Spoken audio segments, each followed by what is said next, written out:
सेना को आक्रमण का आदेश देते नागराज ने उन्हें रोक लिया और कहा, ठहरिए राजन, उस धूर्त सेठ धनंजय पर सीधे आक्रमण करने से उस दुष्ट के बंदीगृह में फंसी आपकी बहन के प्राण संकट में पड़ सकते हैं। वह धूर्त अवश्य ही उन्हें अपनी ढाल की तरह प्रयोग करेगा। ये सुन राजा चंद्रप्रकाश बोले, नागराज, ऐसे में हमें क्या करना चाहिए? आप ही कोई मार्ग बताएं। ये सुन नागराज बोले, राजन, हमें पहले छद्मवेश धारण करके उसकी हवेली के भीतर प्रवेश करना होगा। विराज ने नागराज से पूछा, किंतु कैसे पिताश्री? नागराज ने कहा, पुत्र विराज, ये सब मैं अपनी दिव्य नागलोक की शक्तियों से झात कर लूंगा। अब नागराज ने अपनी आंखें बंद की और अपनी दिव्य शक्तियों से हवेली के भीतर की हलचल को सुना। वह मुस्कुराए और बोले, उपाय है। उस धूर्त सेठ धनंजय की एक प्रेमिका है जो कि उसी के राज्य की राजनर्तकी है और वह एक असाध्य रोग से ग्रस्त है। सेठ उसके उपचार के लिए आर्यावर्त के कोने कोने से बड़े बड़े वैद्यों को बुला रहा है, परंतु कोई भी उसका उपचार नहीं कर पा रहा है। अब योजना तैयार थी। नागराज ने कहा, मैं एक सिद्ध वैद्य का रूप धारण करूंगा। राजा चंद्रप्रकाश एक विद्वान साधु का वेश धारण करेंगे जो कि वैद्य के गुरु अर्थात मेरे गुरु होने का अभिनय करेंगे और कुमार विराज हम दोनों के सहायक बनेंगे।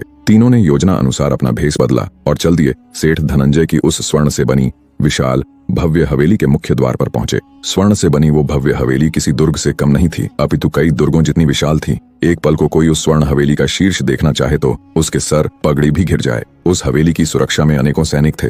अब भेष बदले नागराज, राजा चंद्रप्रकाश और कुमार विराज तीनों उस भव्य हवेली के द्वार पर पहुंचे। उन तीनों को देख द्वारपाल बोले, कौन हो तुम सब? वैद्य बने नागराज ने अपने कंठ में गंभीरता लाते हुए कहा, हम उस असाध्य रोग की चिकित्सा करने आए हैं जिससे सेठ जी की प्रिय नृत्यकी पीड़ित है। हमें मार्ग दो और भीतर जाने दो। ये सुन द्वारपाल हंसा और बोला, तुम करोगे उनका उपचार? अरे, तुमसे पहले सहस्त्रों वैद्य। यह सुनकर द्वारपालों के चेहरे का रंग उड़ गया। सेठ धनंजय की क्रूरता से वे भली भांति परिचित थे। रुकिए रुकिए महोदय, ऐसा कह एक द्वारपाल भागकर उनके समक्ष आ खड़ा हुआ और बोला, हमें क्षमा करें वैद्यराज, आप और आपके साथी हवेली के भीतर पधार सकते हैं। उन तीनों को तो इसी अवसर की तलाश थी। तीनों को उस भव्य स्वर्ण हवेली के भीतर ले जाया गया। अंदर का ऐश्वर्य तो अद्भुत था, किंतु नागराज और राजा चंद्रप्रकाश को वहां एक दबी हुई नकारात्मक ऊर्जा का अनुभव हुआ, मानो दर्द से कराहती हुई अनंत चीखें आ रही हों। अब उन तीनों को नृत्यकी के कक्ष में ले जाया गया। नृत्यकी की दशा अत्यंत दयनीय थी। वह जीवन और मृत्यु से संघर्ष कर रही थी। नागराज ने वैद्य के रूप में गंभीरता से नाड़ी परीक्षण किया। उनकी भ्रुकुटी तन गई। उन्होंने सेठ धनंजय की ओर देखा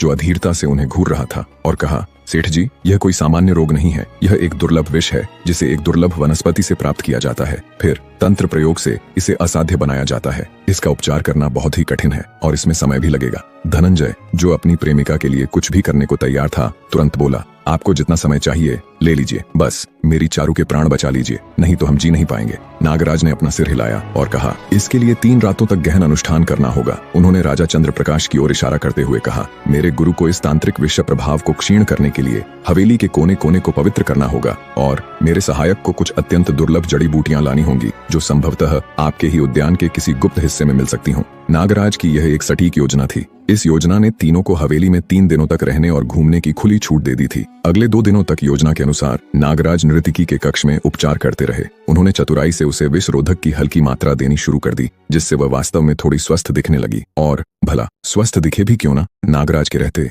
विष अपना प्रभाव कैसे दिखा सकता है? इससे धनंजय का विश्वास उन पर अटूट हो गया। राजा चंद्रप्रकाश पवित्रीकरण के बहाने उस भव्य हवेली के एक एक कक्ष और गलियारे का निरीक्षण करते रहे। उन्होंने पहरेदारों के आने जाने का समय, उनकी संख्या और शस्त्रों का पूरा लेखा जोखा तैयार कर लिया और कुमार विराज जड़ी बूटियों की खोज में हवेली के पिछले हिस्से में पहुंच गया। वहां जैसा कि उसे संदेह था, उसके कानों में स्त्रियों के दबे हुए रुदन और सिसकियों की आवाज आई। कुमार विराज एक तहखाने के द्वार तक पहुंच गए। वहां का दृश्य विभत्स था। सेठ धनंजय ने न जाने कितनी ही निर्दोष कन्याओं और स्त्रियों को वहां बंदी बना रखा था। कुछ स्त्रियों के वस्त्र तो इतने फटे हुए थे कि वे बेचारी अपनी लाज बचाने हेतु अपने तन को सही से ढकने में भी असमर्थ थीं। सेठ धनंजय ने उन सब के साथ उनकी इच्छा के विरुद्ध कई अत्याचार किए थे। यह सब देख सुन कुमार विराज का रक्त खौल उठा। उसने देखा कि उसी तहखाने के एक सबसे अंधकार भरे कोने में उसकी माँ रानी देविका भी थी। वह वापस लौटा और उसने संकेत में अपने मामा और नागराज को यह संपूर्ण सूचना दी। तीनों ने समझ लिया कि मामला केवल रानी देविका का नहीं है, बल्कि कई कन्याओं के सम्मान का है। उन्होंने तीसरी रात यानी अंतिम अनुष्ठान की रात को अपनी योजना को कार्यान्वित करने का निश्चय किया। योजना यह थी, नागराज अपने अंतिम अनुष्ठान के लिए सेठ धनंजय को नृत्यकी के कक्ष में व्यस्त रखेंगे। उसी समय राजा चंद्रप्रकाश और कुमार विराज, जिन्होंने पता लगा लिया था कि तहखाने की चाबियों का गुच्छा मुख्य पहरेदार के कक्ष में रहता है, उसे लेकर तहखाने को खोलेंगे और सभी स्त्रियों को मुक्त कराकर पिछले गुप्त मार्ग से बाहर ले जाएंगे। परंतु इसमें भी सबसे बड़ी बाधा था सेनापति कीचक, जिसकी देखरेख में चाबियां रहती थीं। योजना के अनुसार नागराज ने अनुष्ठान आरंभ किया। उन्होंने सेठ धनंजय को अपने अनुष्ठान में उलझा लिया। वहीं दूसरी ओर राजा चंद्रप्रकाश और विराज चुपके से पहरेदारों के कक्ष में पहुंचे। उन्होंने वहां सो रहे सेनापति कीचक को नागराज की दी हुई विशेष औषधि के धुएं से अचेत किया और चाबियों का गुच्छा प्राप्त कर लिया। सब कुछ योजना के अनुरूप ही चल रहा था। वे दोनों दबे पांव तहखाने के द्वार पर पहुंचे और भारी तालों में चाबियां घुमाई गईं। खट खट की ध्वनि गूंजी और तहखाने का विशाल द्वार खुल गया। अंदर बंधी स्त्रियां उन्हें देखकर पहले तो सहम गईं, किंतु जब विराज ने अपनी मां रानी देविका को मुक्त किया और राजा चंद्रप्रकाश ने सबको शांत रहने का संकेत दिया, तो वे समझ गईं कि इतने वर्षों बाद भगवान ने हमारी प्रार्थना सुन ही ली और हमें बचाने अपने किसी दूत को भेज दिया। राजा चंद्रप्रकाश ने फुसफुसाया, शीघ्रता करो, हमारे पास अधिक समय नहीं है। वे लगभग सभी बंधक कन्याओं को